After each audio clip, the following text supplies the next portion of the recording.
درود هموطنان عزیز.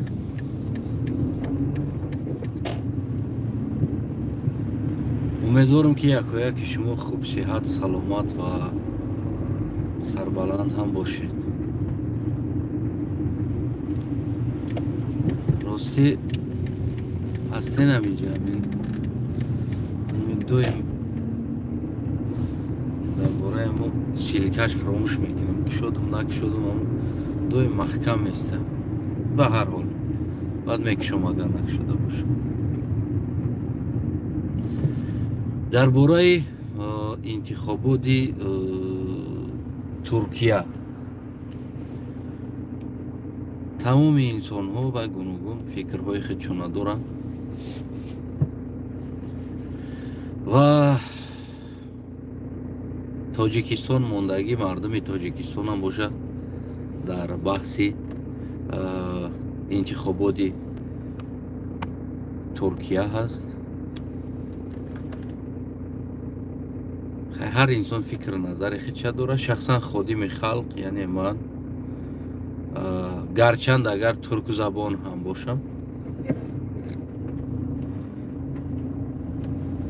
من شهروند ترکیه نیستم و حق این یا دیگرشه ایش از این خوب است یا که ایش از این بد است گفتن ده این حق ندارم.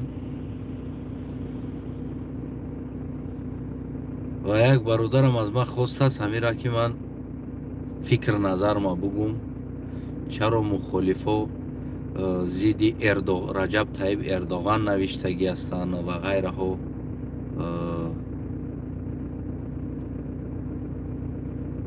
ببینید هر یک انسان فکر نظر خودش داره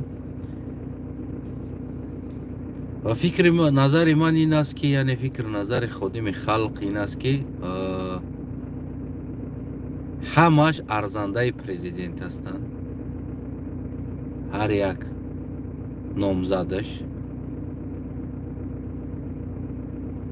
و هر یکتش فرزندی سرزمین هستند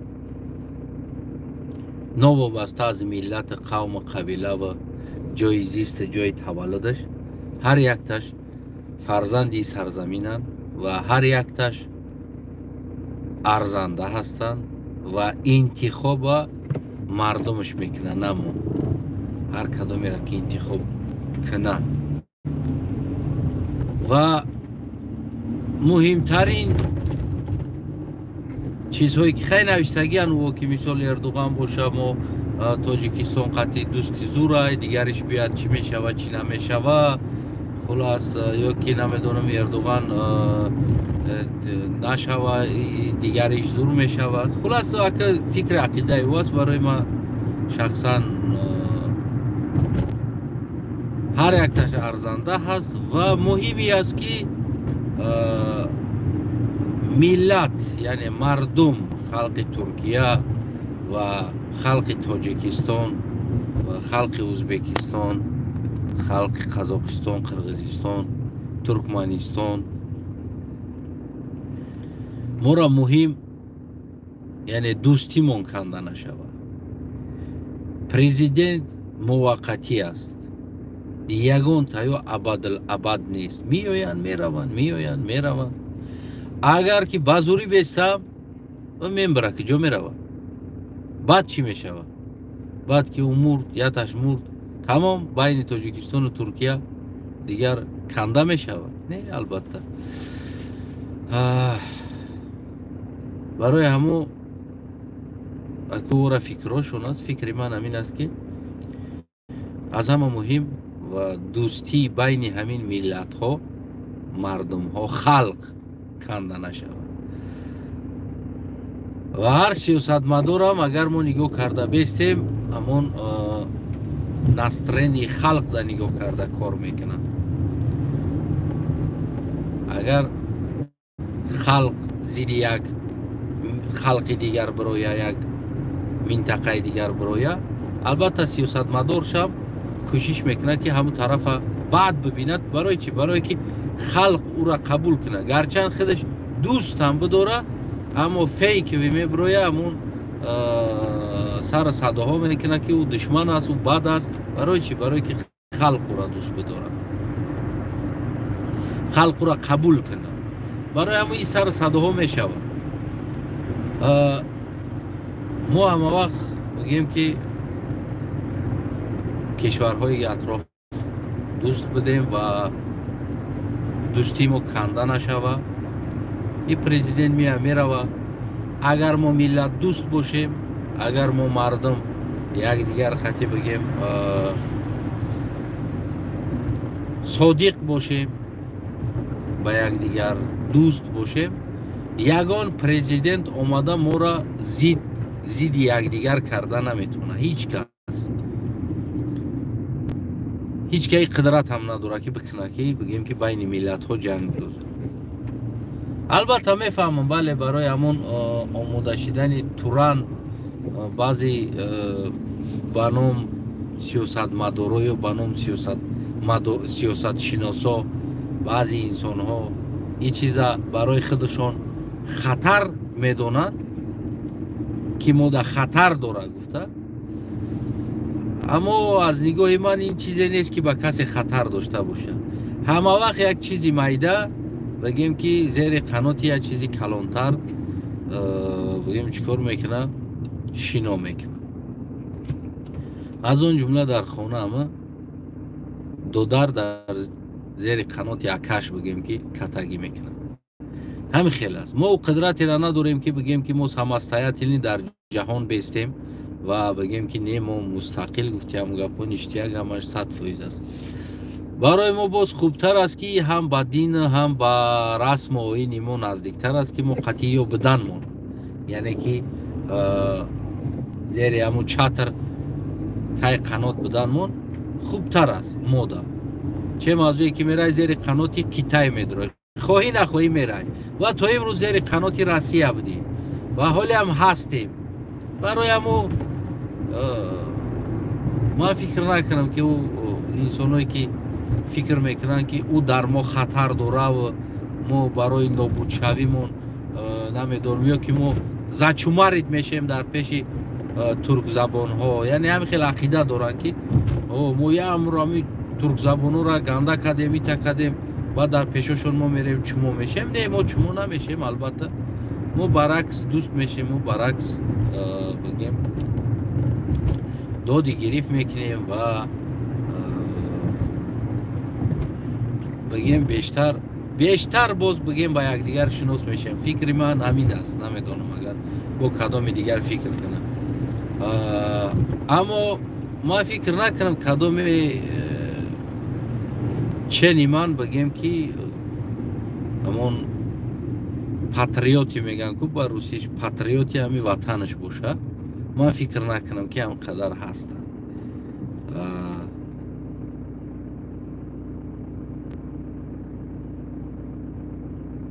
برای اما این چیزی نیست که اگر انسان وطنش دوست بداره وطنش بفروشه. هم زبان یا که دیگر چیز یا هم دین از لبای جا پیدا میکنی، نه که وطن تا پیدا کرده نمیتونی.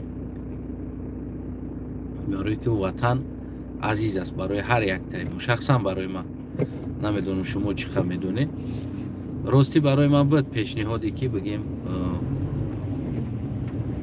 باید من گفتم نه برادر عزیز، من تاجیکستانیم و هیچ وقت تاجیکستان ها بگیم که با یگان چی باز نمیکنم. وطنی ما است. انسانی که وطنش فروخت، انسانی که گفتم ملتش فروخت، انسانی که زبانش فروخت، از این انسان دیگه یگان چی امید نکن. گفتم نه برادر، کدام قطیمه دوستی کردنی های مرا همچون یک تاجیکستانی بیا قطیم دوستی کنه تمام.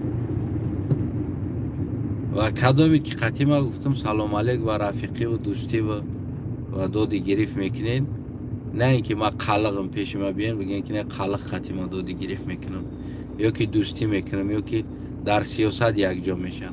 شما بدونین که پیش تاجیکستانی آمده ایستادین. ما خلقم باشم تاجیکستانی.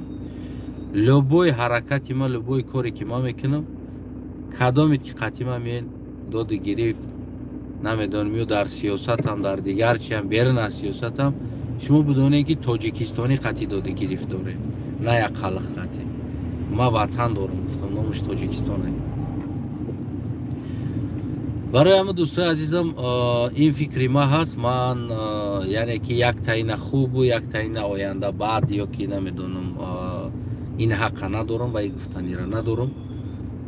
من تنها برای همشون، هر یک تاش، کل مردم ترکیه آمد و پیشروی میگم و هر انسانی را که او انتخاب میکنن انتخاب خودشون است و مهم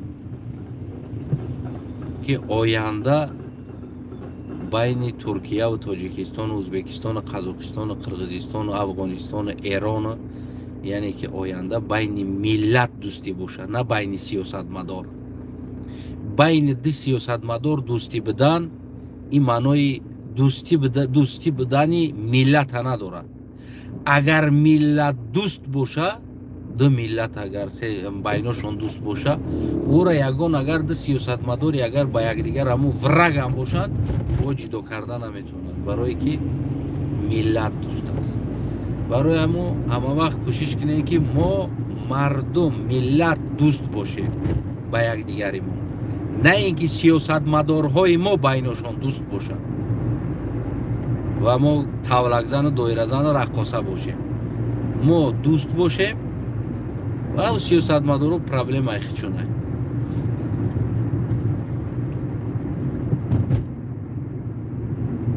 آمد با مردم ترکیه بگیم که انتخابات و مردم رهبر حقیقی خیچونه، یعنی آینده خیچونه 5 ساله هست. راستی ما معلومات هم ندارم اما چند ساله دارن. همه اخیر ما میدونم که 7 ساله است. در اروپا 4 ساله، ایو هم 4 ساله است، 5 ساله. خلاص چند ساله باشه، همون چند سال دیگر رهبر کشور خودشونه، یعنی لیدری خودشونه، لیدری مردم خودشونه انتخاب کردن ده خودشون حق دارن.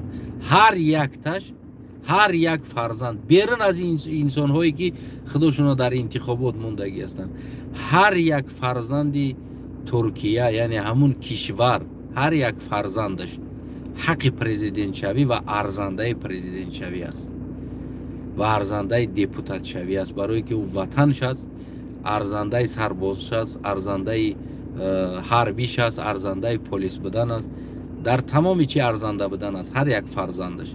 و از آن جمله تاجیکستان هم همچنین، هر یک فرزند تاجیکستان ارزنده بگیم که رهبر بودن، حمایت کردن وطن خودش داره و ارزنده هست داره و ترکیه هم از اون جمله هم خیلی. برای همون من خصوصا کدام او را بگیم انتخاب نمیکنم، برای که انتخاب مرد فقط انتخاب، یعنی این خوب است این گنده گفتگی سوال ده، مرد یک چی را انتخاب میکنه، زنه، این زنی گنده است یا زنی خوب است یا زنی نمیدونم میشوه آینده یا آینده نمیشوه این زن، یا این زن سوز است یا که بیزیب است. گفته مرد فقط حقوق خوب و گنده گفته میشوه یا نمیشوه گفتگی حالت ده انتخاب کردن ده حقی زن انتخاب کردن داره.